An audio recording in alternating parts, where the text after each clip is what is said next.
नमस्कार। राज्य शिक्षा शोध एवं प्रशिक्षण परिषद बिहार पटना में आप सबों का स्वागत है। जैसा कि आप लोग को मालूम है कि पिछले क्लास में हम लोग हमारे आसपास के पदार्थ यानी मैटर इन आवर सराउंडिंग के बारे में पढ़ चुके हैं। मैटर यानी पदार्थ, पदार्थ उसे कहते हैं जिसमें द्रव्यमान होता है, जो जगह घेरता है। तो हम लोग इसको एक बार पुनः रिमाइंड कर ले रहे हैं, पुनरावृत्ति कर ले रहे हैं, जो हम लोग पिछले क्लासेस में पढ़ चुके हैं। और उसके उपरांत हम लोग इस पर आधारित जो इस अध्याय के अंत में जो सवाल है उसको हल करेंगे। तो पदार्थ की तीन अवस्थाएं होती है, ठोस, द्रव एवं गैस। ठोस के बारे में आप लोग जानते ही हैं कि ठोस के गुण क्या क्या होते हैं। तो ठोस का गुण होता है कि उसका आकार, उसका आयतन निश्चित होता है। जैसे देखिए, एक लकड़ी का टुकड़ा है, एक किताब मान लीजिए है जो आपके हाथ में है। इसका जो है कहीं भी रखिए तो आकार चेंज नहीं करता है, इसका आकृति चेंज नहीं करता है, इसका आयतन चेंज नहीं करता है। तो जिसका आयतन चेंज नहीं करता है, आकृति चेंज नहीं करता है, वो ठोस होता है। इसको आप दबाया नहीं जा सकते हैं। लेकिन कभी कभी सवाल ऐसा लोग करते हैं कि हम तो रबर है या उसी तरह कुछ चीज़ है जिसको दबाते हैं। तो दबाने का मतलब है कि जब दबाते हैं, लेकिन जैसे ही उसको आप छोड़ देते हैं तो आप देखते हैं कि अपनी पुरानी अवस्था को प्राप्त कर लेता है। अगर वो अपनी पुरानी अवस्था को प्राप्त नहीं करता तब वो ठोस नहीं होता। लेकिन अगर पुरानी अवस्था प्राप्त कर लेता है तो इसका मतलब है वो ठोस का ही उदाहरण है। ये नहीं समझना है कि रबर को दबा दिए और रबर ये लंबा हो गया या मान लीजिए धंस गया तो वो जो है ठोस नहीं है। उसके बाद होता है कि इसके जो ठोस होते हैं उसके कणों के बीच जगह बहुत कम होता है। इसके वजह से भी हम इसको दबा नहीं सकते हैं। जगह बहुत कम होता है और इसके कणों के बीच जो आकर्षण बल होता है, जिसको हम लोग कहते हैं इंटरमोलिकुलर फोर्स ऑफ अट्रैक्शन, वो काफ़ी स्ट्रॉन्ग होता है। और जिसके कणों के बीच आकर्षण बल बहुत अधिक होता है उसका गलनांक और गलनांक भी बहुत ज़्यादा होता है, यानी उसका मेल्टिंग पॉइंट भी बहुत ज़्यादा होता है। अगर किसी पदार्थ का मेल्टिंग पॉइंट अधिक है, इसके मतलब हुआ कि उसके जो कंस्टिट्यूएंट पार्टिकल्स है, कंस्टिट्यूएंट पार्टिकल्स यानी जो उसके संघटक कण हैं जिससे वो पदार्थ बना हुआ है, उसके बीच आकर्षण बल बहुत ज़्यादा है। उसके पार्टिकल के बीच आकर्षण बल बहुत अधिक है। आकर्षण बल बहुत ज़्यादा होने से उसका मेल्टिंग पॉइंट बहुत ज़्यादा होता है। जैसे देखिए यहाँ जो हमने चित्र बनाया है, तो इसमें जो है ये जो कंस्टिट्यूएंट पार्टिकल्स है उसके बीच स्पेस बहुत ही कम है। इसके मतलब है कि इसमें अट्रैक्शन फोर्स, आकर्षण बल बहुत ज़्यादा है। तो ठोस के जो कंस्टिट्यूएंट पार्टिकल्स होते हैं उसके बीच आकर्षण बल बहुत ज़्यादा होता है। इसके तुलना में द्रव में कम होता है और गैस में बहुत ही कम होता है। इसीलिए गैस को हम बहुत अधिक दबा सकते हैं। उसके बाद देखिए कि जो द्रव है जिसको अंग्रेजी में लिक्विड कहते हैं, लिक्विड का आयतन निश्चित होता है, लेकिन जो उसका जो आकृति होता है वो निश्चित नहीं होता है। उसको आप जिस बर्तन में रखते हैं, जिस वेसल में रखते हैं, वह उसी का शेप को एक्वायर कर लेता है। और दूसरी बात, लिक्विड और गैस फ्लो करता है। जैसे हम लोग कहते हैं कि वाटर फ्लो, एयर ब्लो। तो जो फ्लो और ब्लो करता है उसको हम लोग फ्लूइड कहते हैं, उसको हम लोग फ्लूइड कहते हैं। इसीलिए हम लोग द्रव और गैस को एक साथ फ्लूइड कहते हैं क्योंकि इसके कंस्टिट्यूएंट पार्टिकल्स स्वतंत्र रूप से मूवमेंट करते रहते हैं, इसीलिए एक स्थान से दूसरे स्थान में चले जाते हैं। लेकिन ठोस के कंस्टिट्यूएंट पार्टिकल मूव नहीं करता है। ये भी कह सकते हैं आप कि जो ठोस है उसके जो संघटक कण हैं उसकी काइनेटिक एनर्जी नगण्य है, जबकि गैस के जो कण हैं उसके जो उस काइनेटिक एनर्जी बहुत ज़्यादा है। काइनेटिक एनर्जी जिसको आप हिंदी में गतिज ऊर्जा कहते हैं। तो गैस का न आकृति निश्चित होता है न आयतन निश्चित होता है। जिस बर्तन में रख लेंगे उस बर्तन के बराबर आयतन हो जाएगा और उस बर्तन के आकृति के जैसा उसका आकृति होगा। जबकि द्रव में हमने देखे थे कि आयतन तो निश्चित है लेकिन उसका आकृति अनिश्चित है। आकृति ग्रहण करता है लेकिन उस बर्तन का आयतन ग्रहण नहीं करता है। लेकिन द्रव में आप देखते होंगे कि गैस में आप देखते होंगे कि जिस बर्तन में रखेंगे उस बर्तन के आयतन के बराबर उस गैस का आयतन हो जाता है। इसीलिए गैसों की जो खरीद बिक्री होती है वो मास के आधार पर होता है। उसके बाद देखे होंगे कि ताप और दाब के परिवर्तन के द्वारा हम पदार्थ की एक अवस्था को दूसरे अवस्था में बदल सकते हैं। जैसे ठोस को जब आप गर्म करेंगे, ठोस को जब आप गर्म करेंगे, ठोस को जब आप गर्म करेंगे तो ये द्रव बनेगा और द्रव को जब आप ठंडा करेंगे, कूल करेंगे तो ये जो है ठोस बनेगा। उसी तरह से द्रव को जब आप गर्म करेंगे तो ये गैस बन जाएगा और द्रव को जब ठंडा करेंगे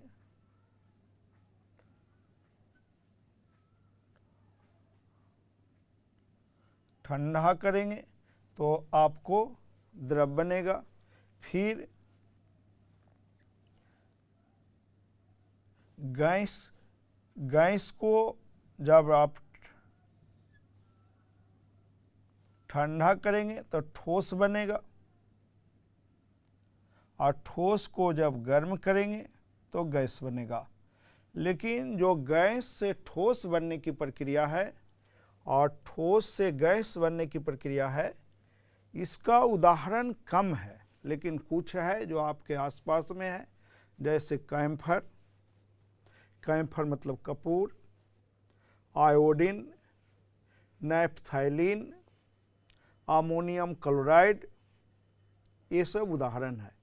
तो यहाँ हम लोग देख रहे हैं कि टेम्परेचर चेंज करके पदार्थ की एक अवस्था को दूसरे अवस्था में चेंज कर रहे हैं।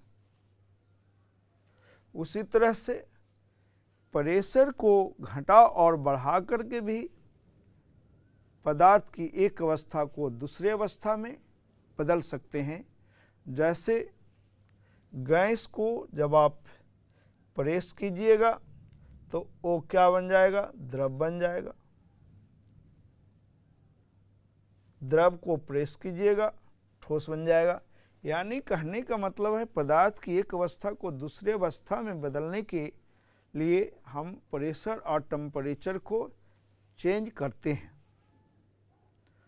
अब जो यहाँ पर हम लोग देख रहे हैं कि इस पर आधारित जो सवाल है उसको कैसे बनाएंगे, तो हम लोग तो पहले जो पढ़ चुके हैं उसको रिवीजन बार बार करेंगे ताकि जो बातें आपको बतलाई गई है वो बातें आपके दिमाग में ताज़ा हो जाए और हम लोग इस अध्याय के अंत में जो सवाल दिया हुआ है उसको आसानी से हल कर सकें।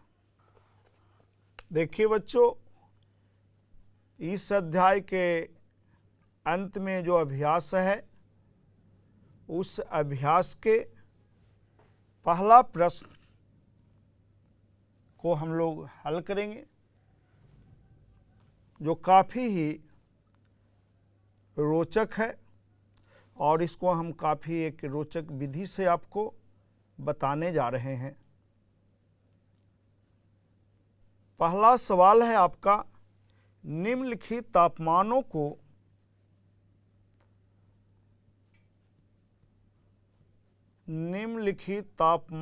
को सेल्सियस,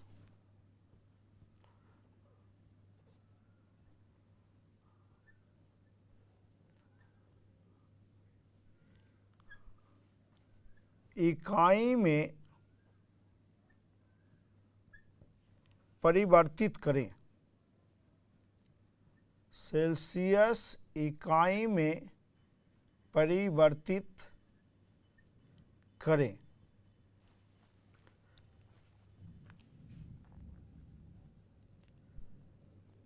इसमें दो सवाल है, ए में है 300 केल्विन और बी में है 573 केल्विन।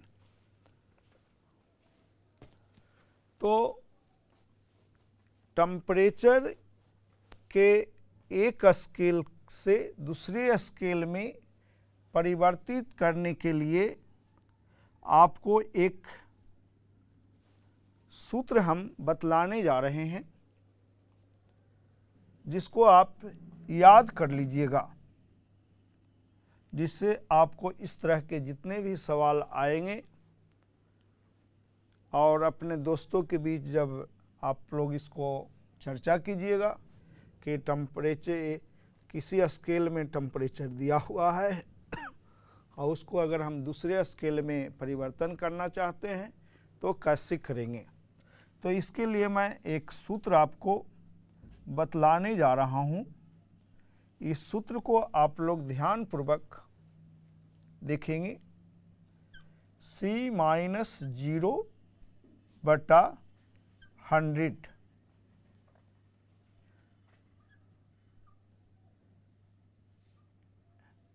F-32/212-32 बराबर K-273/373 -273 R-0/80-0। यहाँ C जो है जिसको हम लोग कहेंगे सेंटीग्रेड, F को बोलते हैं फ़ारेनहाइट, K को केल्विन और R को र्यूमर। ये सब टेम्परेचर की मापने की डिफरेंट इकाई हैं, डिफरेंट स्केल है। अब इस फॉर्मूला को थोड़ा सा और हम सरल बना लें तो C-0, तो C में से 0 घटाइएगा तो C रह जाएगा ये, अब बटा 100 F-32, तो इसको लिख देंगे F-32 और ये आपका हो जाएगा 180।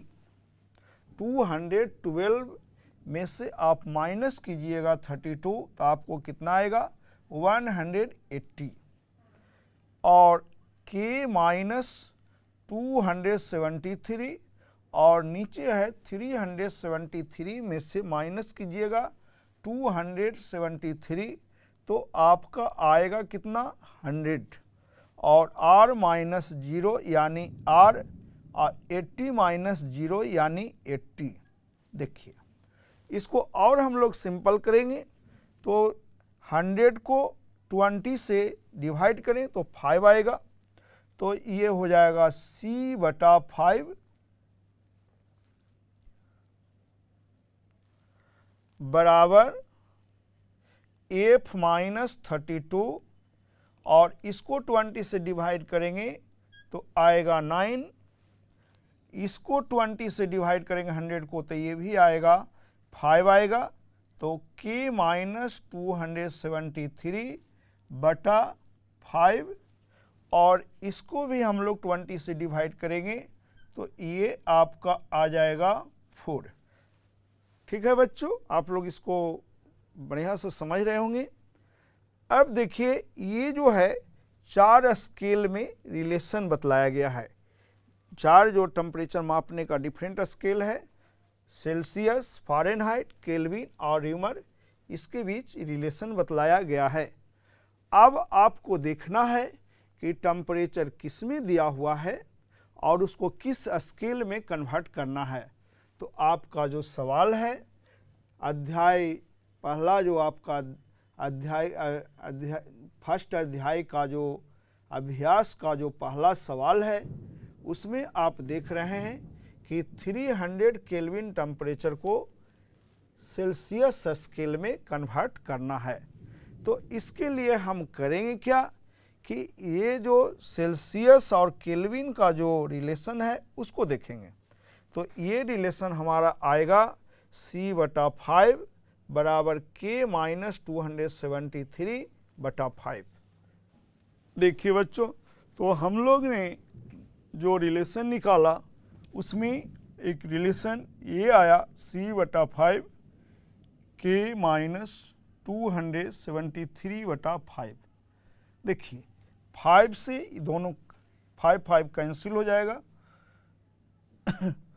तो हो जाएगा C बराबर K-273। चलिए अब हम 1 का पहला सवाल ए देखेंगे। ए में आपका दिया हुआ है 300 केल्विन, तो सेंटीग्रेड में निकालना है, तो C बराबर हो गया K-273। अब देखिए C बराबर हो जाएगा 300 माइनस 273, तो ये हो जाएगा 27, यानी इसी को आप लिखोगे 27 डिग्री सेंटीग्रेड, या इसी को कहते हैं 27 डिग्री सेल्सियस। अब जो तुम्हारा 1 का जो दूसरा सवाल है बी, 573 केल्विन, तो इसमें हम लोग क्या रिलेशन निकाल कर लाए थे कि C बराबर K-273, तो 573 माइनस 273, तो इसको घटाइएगा तो 300 आएगा, यानी आपका इसका आंसर आया 300 डिग्री सेल्सियस। सेल्सियस स्केल में डिग्री लगाया जाता है, जबकि केल्विन स्केल में डिग्री नहीं लगाया जाता। ये बच्चों ध्यान रखिएगा, सेल्सियस स्केल में डिग्री लगाया जाता है, जबकि केल्विन स्केल में नहीं लगाया जाता है। तो सेल्सियस इकाई में जो आपका ए का आंसर आएगा 27 डिग्री आएगा, और बी का जो आएगा 300 डिग्री सेल्सियस आएगा, 300 डिग्री आएगा। अब हम लोग अभ्यास का दूसरा प्रश्न देखने जा रहे हैं। देखिए अभ्यास का दूसरा प्रश्न है, निम्नलिखित तापमानों को केल्विन इकाई में परिवर्तित करें। निम्नलिखित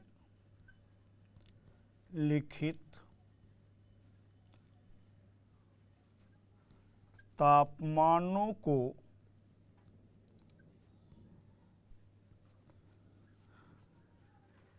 केल्विन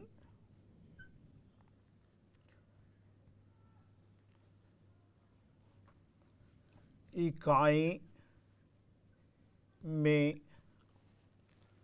परिवर्तित करें।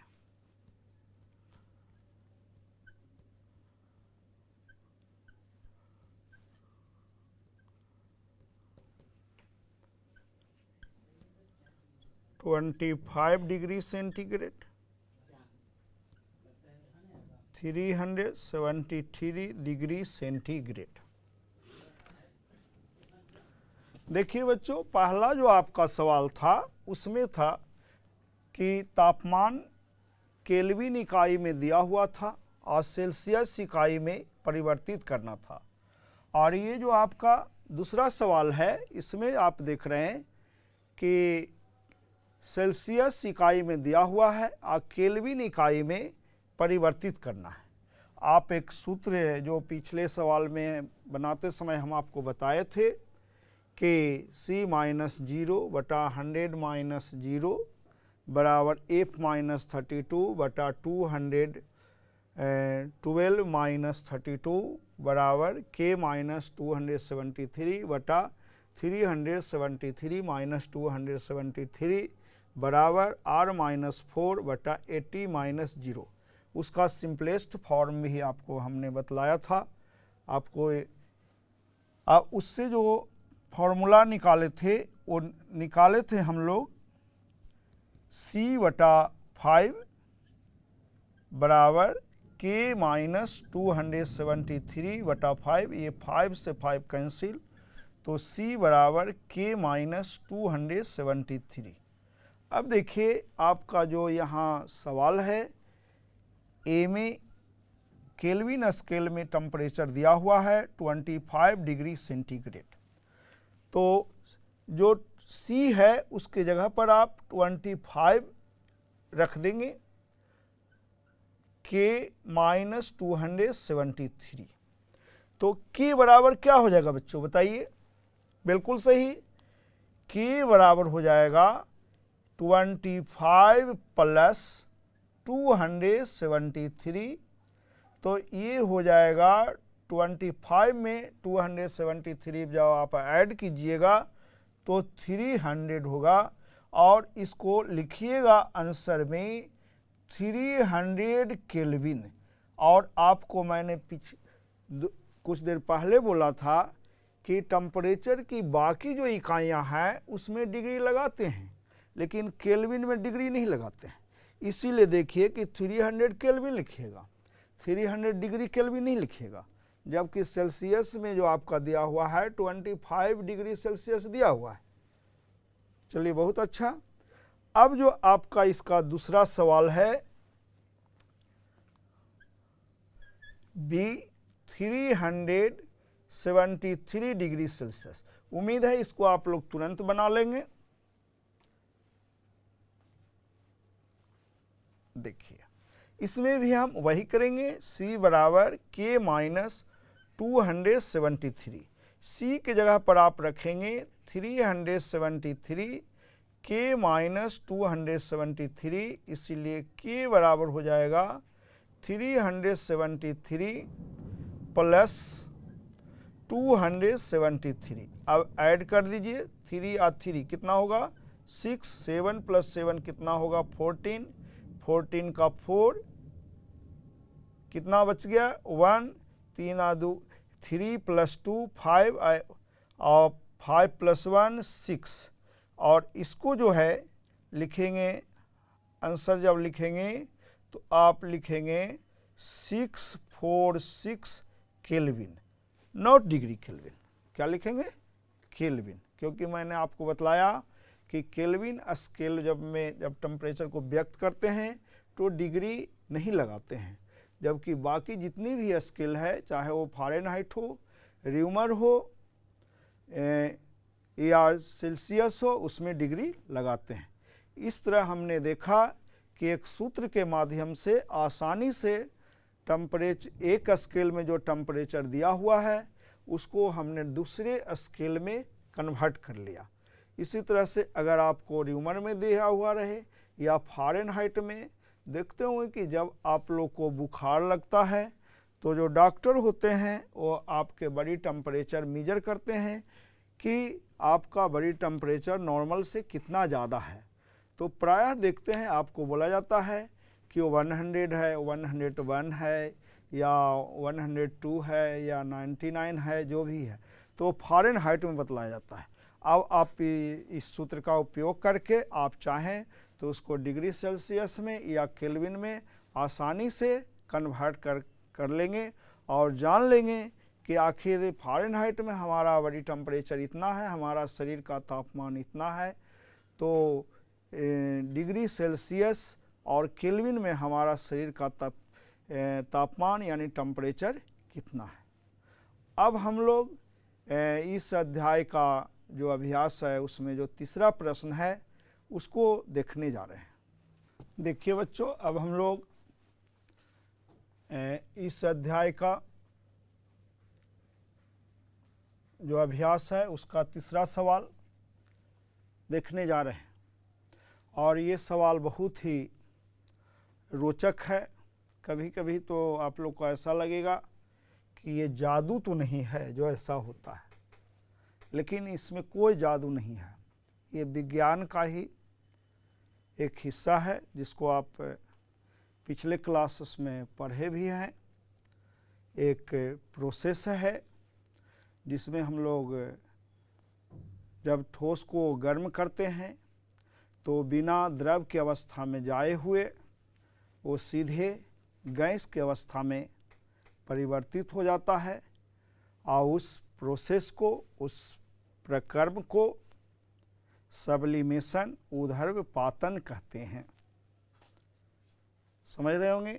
इसीलिए देखे होंगे कि आपके घरों में आपकी नानी, आपकी दादी जो कपूर रखते थे वो कपूर बंद डिब्बे में रखते थे, खुले में नहीं, क्योंकि जिस प्रकार से नैप्थलीन सीधे ठोस से गैस में बदल जाता है गर्म करने पर, उसी प्रकार से कपूर भी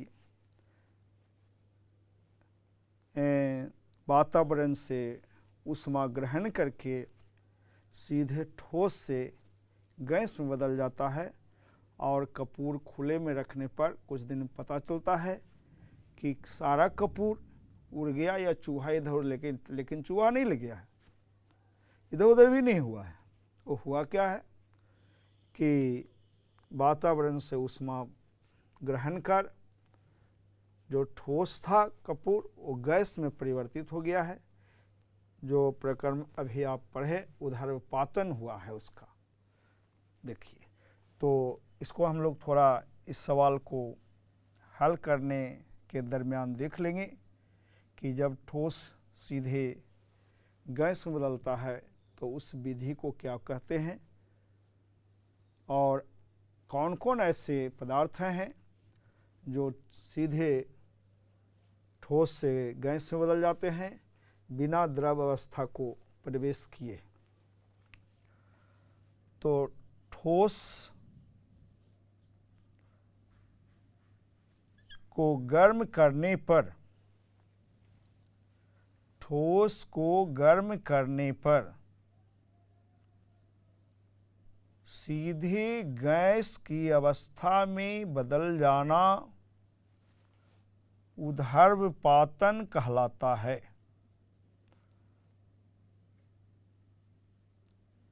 अंग्रेजी में इसको सब्लिमेशन कहते हैं। Sublimation, sublimation.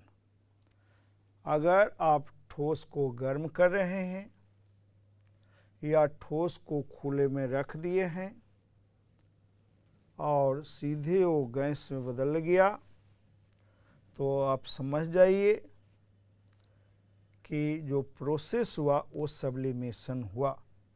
और गैस जब ठंडा होने पर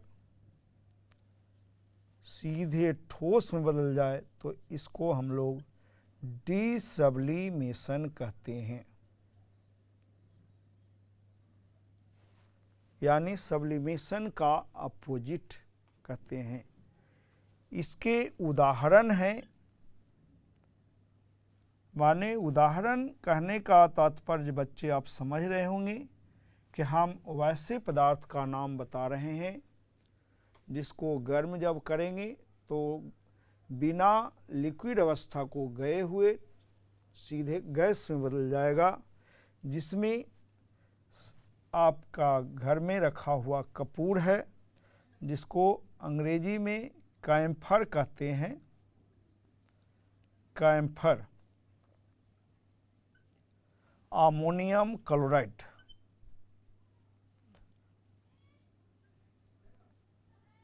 अमोनियम क्लोराइड,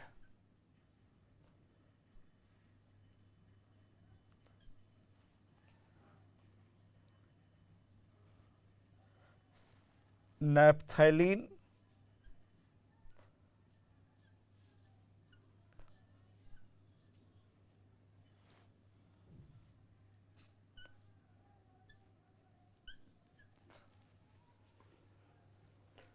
ये सब वैसे पदार्थ हैं जो सीधे ठोस से गैस में बदल जाता है आदि।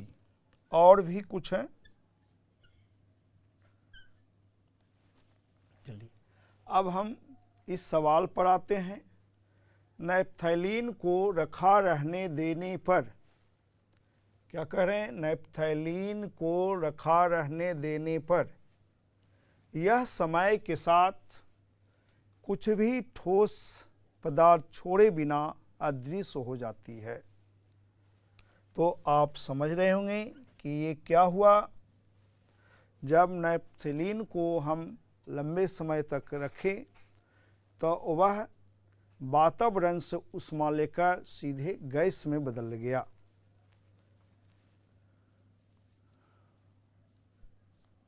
नैप्थैलीन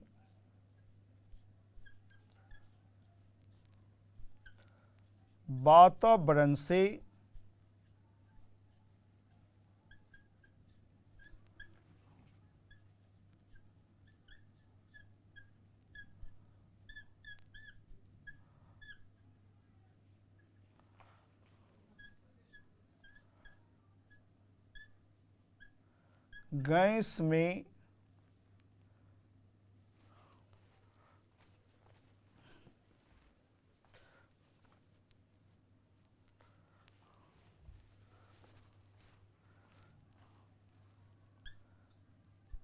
गैस में बदलकर हवा में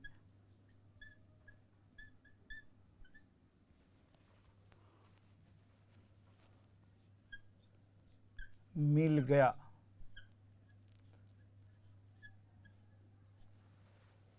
हवा में मिल गया। अब आपका एक दूसरा सवाल है,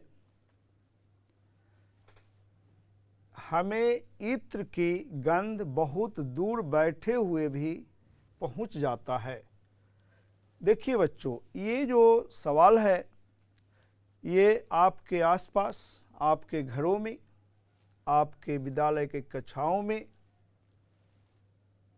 आप किसी जो फंक्शन कार्यक्रम में जाते हैं वहाँ इस चीज़ आपको देखने को मिलता है कि जो कार्यक्रम होता है,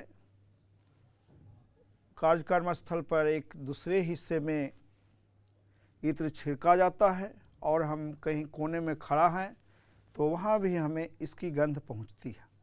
तो एक्चुअली इत्र जो है एक वाष्पशील द्रव है, वाष्पशील द्रव है जो वाष्प बदलकर विसरण के द्वारा हवा के साथ मिलकर दूर दूर तक फैल जाता है और हमें दूर बैठे होने पर भी इसकी गंध मिलती है या कहीं इसकी गंध पहुंच जाती है।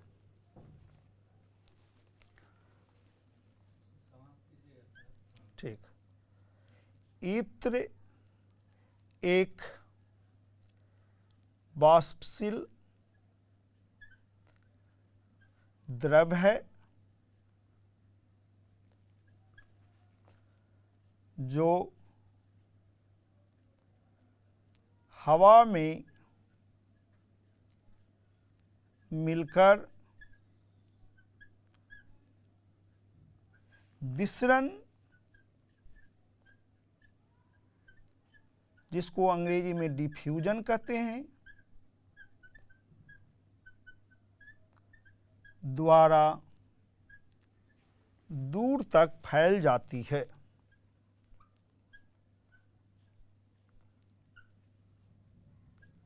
फैल जाती है।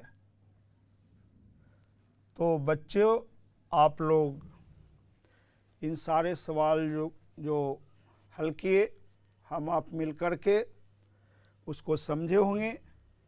आप लोग आपस में भी दोस्तों के बीच इन सवालों का चर्चा कीजिएगा, जिससे कि और बातें आपको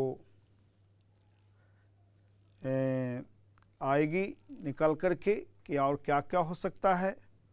और उम्मीद करते हैं कि पिछले क्लास और आज का क्लास आपके लिए बहुत लाभदायक सिद्ध होगा। मैं आप लोग से अगले क्लास में फिर मिलता हूँ। बहुत बहुत धन्यवाद आप लोग को।